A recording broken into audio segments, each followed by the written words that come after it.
उत्तराखंड में हल्द्वानी शहर के वन भूलपुरा इलाके में तकरीबन 50,000 अफराद के बेघर होने का खतरा मंडरा रहा है। जिस ज़मीन पर यह आबादी है उसके बारे में कहा जाता है कि ये रेलवे की ज़मीन है। उत्तराखंड हाई कोर्ट की जानिब से कब्ज़ा हटाने के हुक्म के बाद उन सभी के अहल खाना को बेदखली की नोटिस भेजने की तैयारी की जा रही है। ऐसे में ऑल इंडिया तहरीक तहफ़्फ़ुज़ सुन्नत तंजीम ने हल्द्वानी के वन भूलपुरा में रेलवे की ज़मीन पर रहने वाले लोगों को तबाह होने से बचाने का मुतालबा किया है। इस ज़िम्न में TTS की जानिब से उत्तराखंड के वज़ीर आला को एक मेमोरेंडम दिया गया है। TTS ने SDM पूरनपुर को मेमोरेंडम पेश किया, जिसमें कहा गया है कि वन भूलपुरा रेलवे ज़मीन का मसला एक या दो घरों का मसला नहीं, बल्कि ये हज़ारों मकानात और 50,000 लोगों की ज़िंदगियों से मुताल्लिक़ है।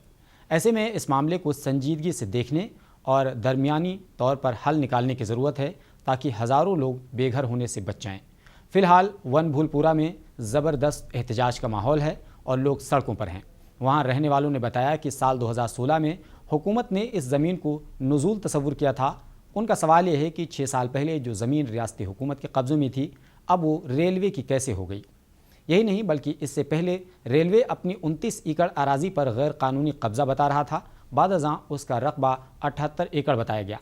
पहले जब 29 एकड़ पर कब्ज़े की बात की जा रही थी तो उसमें सिर्फ गफूर बस्ती और वन भूलपुरा की ढोलक बस्ती आती थी, लेकिन अब 78 एकड़ के दायरे में बड़ी आबादी आ गई है।